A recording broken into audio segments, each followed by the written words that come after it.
Kericuhan semalam berawal dari warga Dago Elos, Kota Bandung, Jawa Barat memblokade Jalan Dago karena kesal laporannya soal kasus kepemilikan lahan ditolak polisi. Aksi protes itu dilakukan lantaran laporan warga terkait dengan dugaan penipuan sertifikat tanah ditolak oleh Polrestabes Bandung.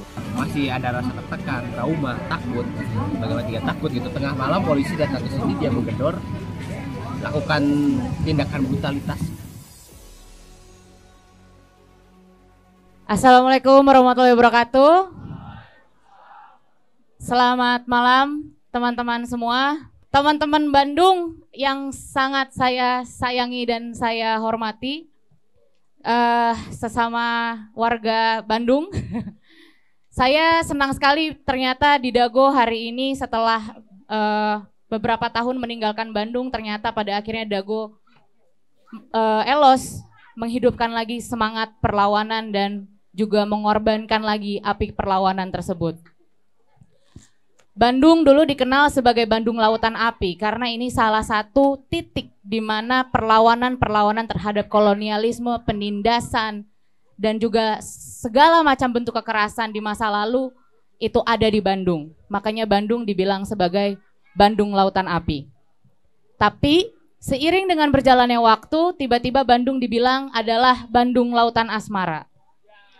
Bandung Lautan Kedai Kopi, Bandung Lautan Turis. Yang saya rasa ini harus kita kembalikan lagi menjadi Bandung Lautan Api, perlawanan terhadap segala bentuk pelindasan, oligarki, dan juga orang-orang yang sekarang telah menjadi diktator di negara ini. Saya percaya bahwa teman-teman di Bandung, seluruh warga Bandung harus lagi merapatkan barisan perlawanan karena hari ini rezimnya itu sama saja seperti di rezim 32 tahun Soeharto memimpin. Hari ini yang tadi sosoknya mirip Fir'aun, ternyata dia adalah Fir'aun kita hari ini, kawan-kawan. Dia terus melanggengkan berbagai cara, tidak hanya soal putusan MK, tapi selama 9 tahun dia memimpin, dia terus melanggengkan dan juga memberikan karpet merah terhadap para pelaku pelanggar HAM. Dia terus melegitimasi brutalitas aparat, menggusur warga atas nama pembangunan yang sebenarnya pembangunan itu hanya memperkaya para konglomerat. Tapi pembangunan tersebut tidak pernah diperuntukkan untuk warga-warga yang tertindas. Dan hari ini seluruh janji-janji Jokowi di 2 kali ia memimpin itu diulangi oleh 3 calon presiden dan wakil presiden. Jangan salah, tidak cuma nomor 2, nomor 1 dan nomor 3 di belakangnya ada siapa? Semua calon-calon ini punya jejak-jejak termasuk orang-orang dan konglomerat-konglomerat yang ada di belakang mereka. Mereka saling berakraban, mereka saling berkawan, mereka saling bersaudara untuk terus berkuasa di negara ini. Tidak hanya penguasa, tapi juga para pengusaha. Jadi aktornya hari ini bukan cuma negara, tapi aktor-aktor non-negara seperti perusahaan juga sudah saling berkong kali kong dengan para penguasa hari ini. Di sini saya melihat banyak teman-teman muda di mana kita mungkin bisa memulai pertemuan ini dengan titik seperti di masa lalu bahwa Bandung Lautan Api itu digagas oleh anak-anak muda. Anak-anak muda Bandung harus kembali merapatkan barisan untuk melawan, membantu para warga yang tertindas tidak hanya di Dago Elos, tapi juga ada di Taman Sari dan di banyak daerah lainnya di Jawa Barat. Anak-anak muda Bandung harus menolak menjadi angka di dalam survei elektabilitas para calon pemimpin negara hari ini, karena kita bukan hanya sekedar angka. Kita adalah nyawa yang harus diperhitungkan oleh negara, kita adalah seseorang yang memiliki hak, kita bukanlah robot, kita bukan benda mati, dan kita juga jangan mau untuk diperalat dengan segala macam bentuk pendidikan-pendidikan formal yang pada akhirnya malah menihilkan dan menumpulkan otak kita atas ide-ide perlawanan dan juga ideologi-ideologi politik. Karena anak muda hari ini selalu menjadi target sasaran paling empuk untuk akhirnya digaet oleh para pasangan-pasangan calon. Apakah teman-teman merasa diwakilkan oleh orang muda yang hari ini menjadi cawapres? Saya rasa tidak. Apakah teman-teman merasa bahwa yang namanya anak muda harus punya orang dalam buat bisa jadi pejabat? Apakah anak-anak muda di sini hari ini merasa bahwa anak-anak muda itu harus masuk ke dalam politik praktis untuk bisa menyuarakan haknya? Bahwa garis perlawanan di Bandung hari ini harus konsisten, terutama anak-anak muda, para kelompok-kelompok yang selalu selama ini terus melawan, dan jangan sampai kita berkontribusi atas pembungkaman yang terjadi hari ini. Kita harus merapatkan barisan, siapapun kawan kita, siapapun yang yang merasa dirinya adalah warga, maka kita harus menunjuk muka negara hari ini yang terus-menerus menindak atau melakukan kekerasan terhadap warga negara yang terus tertindas dan terus melanggengkan kepentingan-kepentingan kapitalisme. Hari ini perlawanan bukan soal menang atau kalah, teman-teman.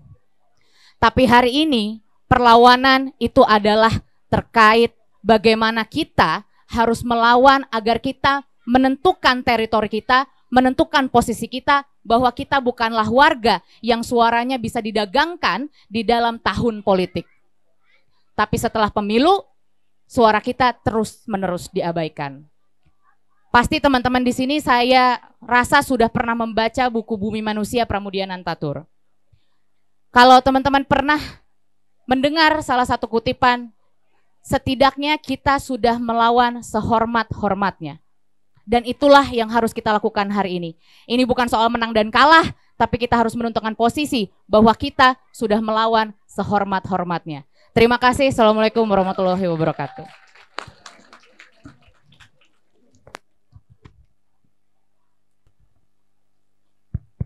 Baik, selamat malam.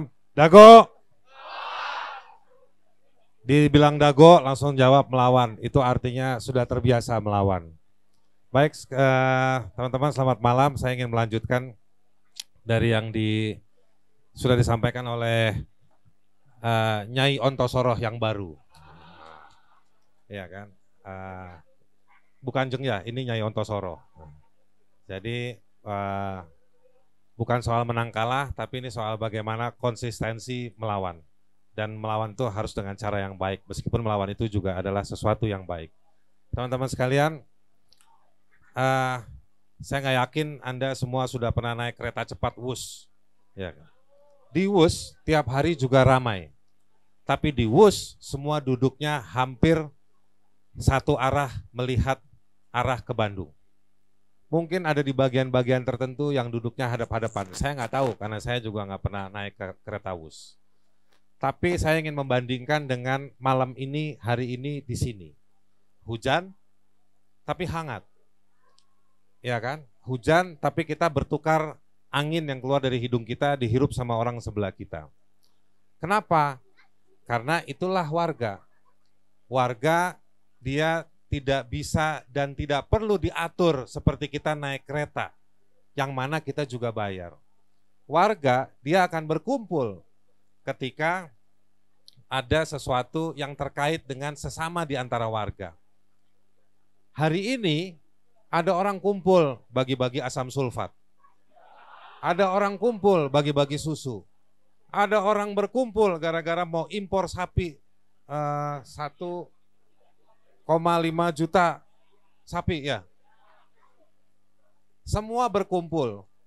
Kenapa? Karena mau ada rebutan kekuasaan. Tapi kalau warga di Dago Elos sebelum ada pemilu sudah berkumpul.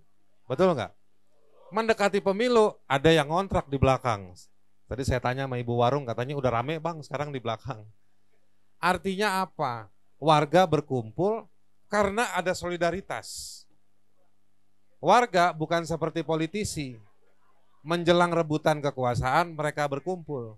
Setelah tahu siapa yang menang, mereka menghadap. Ketika mereka sudah satu skoci, mereka bagi-bagi dan buyar, berpencar untuk mengerjakan apa yang diberikan, apa yang dimandatkan untuk didapat lebih. Teman-teman sekalian. Tapi yang namanya warga, kita berkumpul mempertahankan hak. Kita nggak ketemu dengan anggota DPRD. Kita nggak tahu nggak pernah ngelihat politisi yang datang ke tempat orang yang digebukin. Nggak pernah ngelihat politisi, para pebisnis datang ke tempat orang yang dizolimin. Kita nggak ngelihat para pejabat-pejabat itu ngebuang duit yang besar di hotel-hotel katanya untuk FGD, tapi mereka nggak pernah mobilisasi kekuatan mereka untuk datang membantu warga. Yang datang siapa? Kalian, anak muda, ya kan, pasukan baju hitam-hitam, ya kan, pasukan kupluk. Meskipun hujan, meskipun panas, cuman disiapin lapangan badminton sama warga Dago Elos, tapi tetap berkumpul. Itu artinya apa? Ada relasi, ada kesadaran yang menjadi modal untuk kita membangun satu perlawanan. Dan yang lebih hebatnya lagi, ada militansi di situ yang terus-menerus. Teman-teman sekalian, yang seperti ini kejadian di banyak tempat. Yang berkumpul seperti ini kejadian di banyak tempat dengan banyak latar belakang dan banyak situasi. Apa latar belakangnya, apa situasinya, haknya mereka. Warga nggak ada yang mau jadi anaknya presiden, nggak ada yang mau jadi seorang paman di Mahkamah Konstitusi. Yang namanya warga nggak mau ada jadi ketua partai politik. Warga hanya mau kerja baik-baik, hidup baik-baik, tapi haknya jangan diganggu. Yang namanya hak asasi, dia melekat pada manusia. Dia bukan melekat pada penguasa, apalagi dia melekat pada partai politik atau pada rejim-rejim penguasa. Hak asasi manusia, dia punya bahasa perlawanan dan dia punya bahasa isyarat untuk mengatakan kalau kita diinjak, kita melawan. Karena tanpa hak, kita nggak bisa hidup. Nah, kesadaran itu muncul hari ini yang meluas di kalangan warga. Kenapa sampai muncul di kalangan warga yang meluas? Karena ada represi, ada praktek kebijakan yang menghisap dan merampas. Apa yang dihisap, apa yang dirampas? Yang dihisap adalah uang-uang yang dialokasikan oleh negara, yang negara dapat mengatasnamakan Anda untuk berhutang sama negara lain atau pihak lain. Uang yang didapat dari pajak, siapa tadi yang kesini naik motor? Bensinnya itu ada materi pajak. Teman-teman pakai baju ini dibuat dari bahan-bahan yang semua ada pajaknya. Bahkan sebagian bahan kita ini mungkin ada importnya. Yang harganya mungkin tidak seharusnya tinggi seperti itu, tapi karena banyak yang nitip. Di pelabuhan, karena barangnya masuk dari pelabuhan, ada yang nitip. Masuk di gudang barangnya, di gudang ada yang nitip. Barang ini tidak memenuhi syarat A, syarat B, bisa ditindak secara hukum. Kalau nggak mau ditindak secara hukum, nitip lagi harga. Gara-gara itu jilbab Anda, kacamata Anda, sampo yang Anda pakai, kaos Anda, yang semuanya segala-galanya diusahakan impor, tapi sebetulnya itu adalah cara culas untuk menitip harga. Dan ketika sampai di Indonesia, sampai di kota Anda, sampai di Bandung, maka itu harganya sudah tidak semurah seperti yang kita bayangkan. Ada yang menghisap di tengah kebutuhan-kebutuhan kita sebagai warga. Mereka tambah kaya, warganya gini-gini aja. Itu namanya orang kaya memupuk kekayaan dari orang miskin.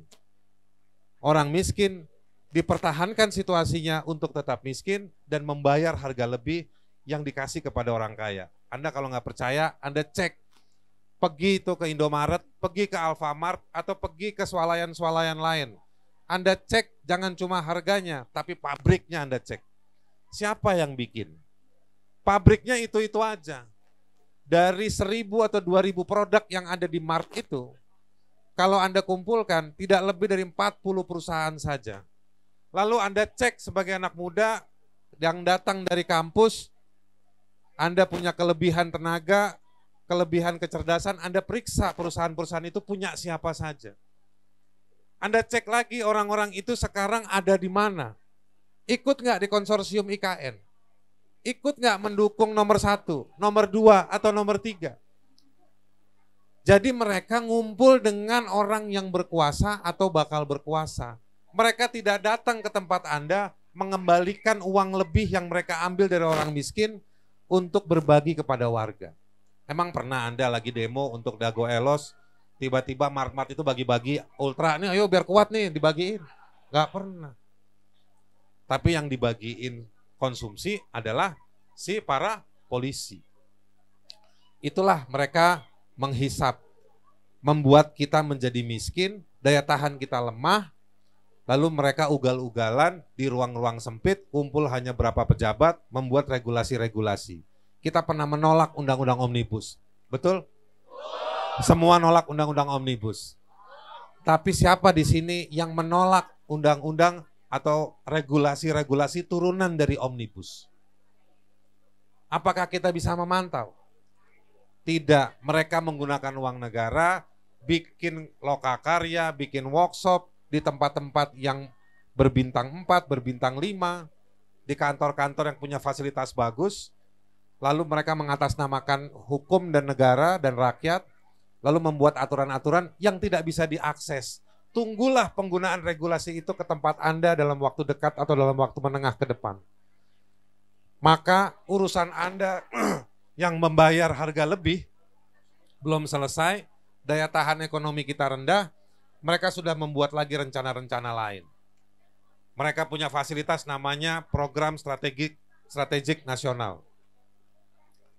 Di program itu ada pasal-pasal yang mengatakan bahwa mereka punya kewenangan untuk menentukan programnya apa, lokasinya di mana.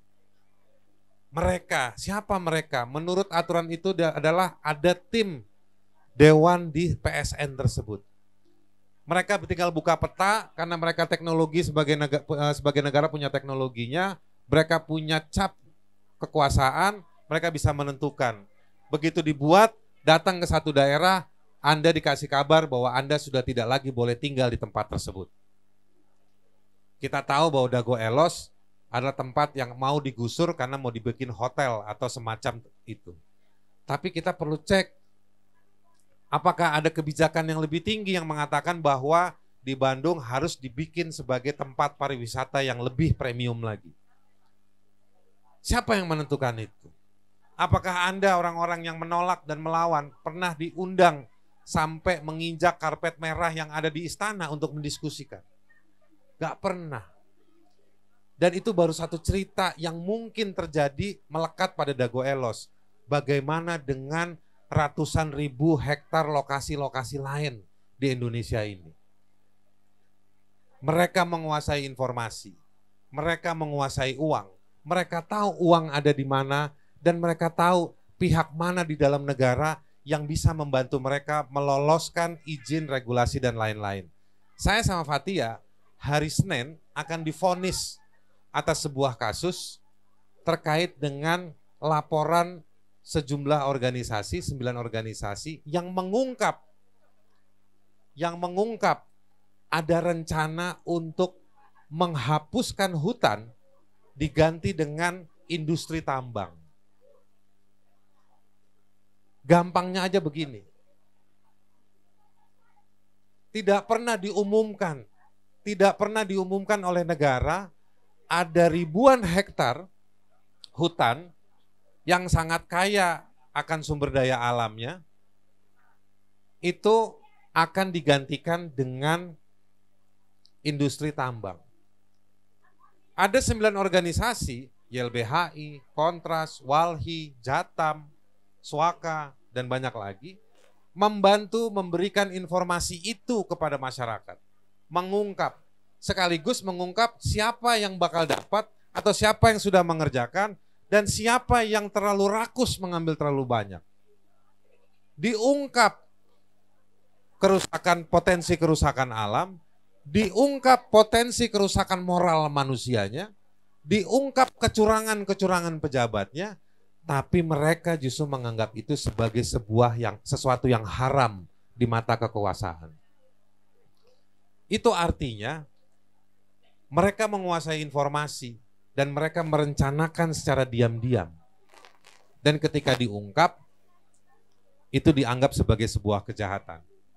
Teman-teman sekalian, yang ingin saya sampaikan bahwa demokrasi sudah harus kita hentikan untuk mengatakan bahwa mereka bilang itu pesta demokrasi.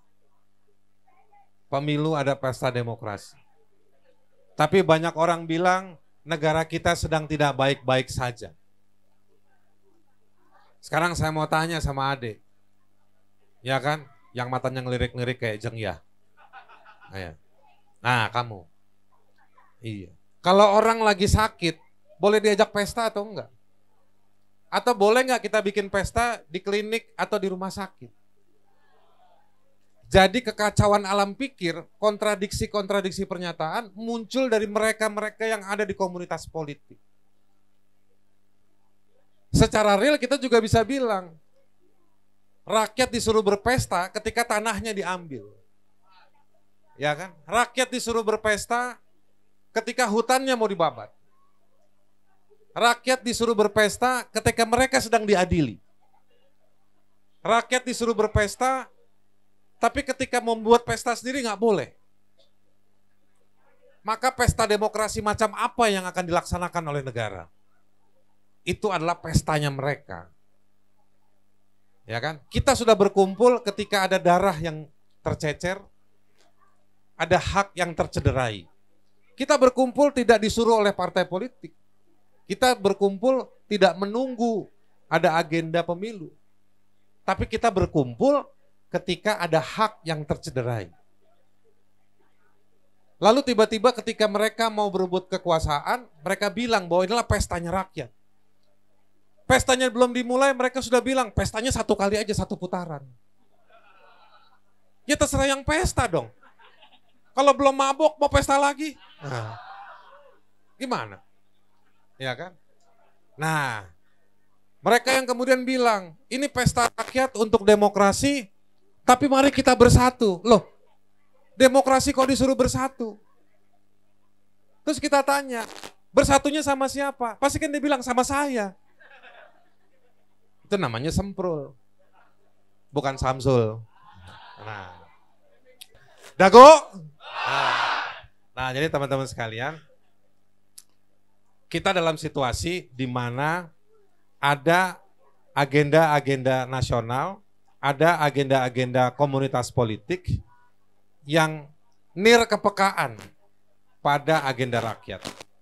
Untuk itu singkatnya saya cuma mau bilang, udah saatnya buat kita ya lebih disiplin, bergerak bersama-sama, bukan bergerak dalam satu pintu, tapi bergerak bersama-sama dan merumuskan politik warga. Kita yang harus menyusun politik kita. Bukan kita menunggu agenda mereka. Dan dalam kerja-kerja politik warga, maka kita harus kedepankan unsur-unsur keadilan, kebenaran, dan yang paling benar adalah keberanian dan perlawanan. Anda tidak usah takut dengan penjara.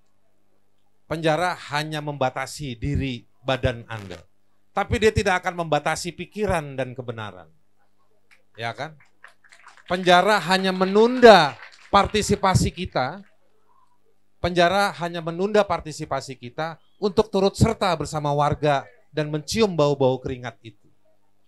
Tapi kita yakin bahwa penjara tidak akan pernah cukup untuk mengisi atau untuk diisi dengan jutaan warga yang semakin menderita itu. Jadi saya ingin mengatakan kepada Anda semua, jangan takut. Dulu kita diajarkan oleh Munir, kalau kamu takut, maka kamu tidak akan cerdas. Orang kalau sudah takut, cuman engge-engge aja, iya-iya aja. Maka tidak ada argumentasi. Kamu boleh sekolah tinggi-tinggi, sampai doktor, sampai apa lagi lah gelarnya terserah, S4, S5, S6. Tapi kalau kamu takut dengan pimpinan koalisi, takut dengan pimpinan partai, takut dengan pimpinan-pimpinan di kampus, maka percuma jadi pinter. Ya kan? Mendingan kalian berlomba-lomba untuk menjadi bodoh.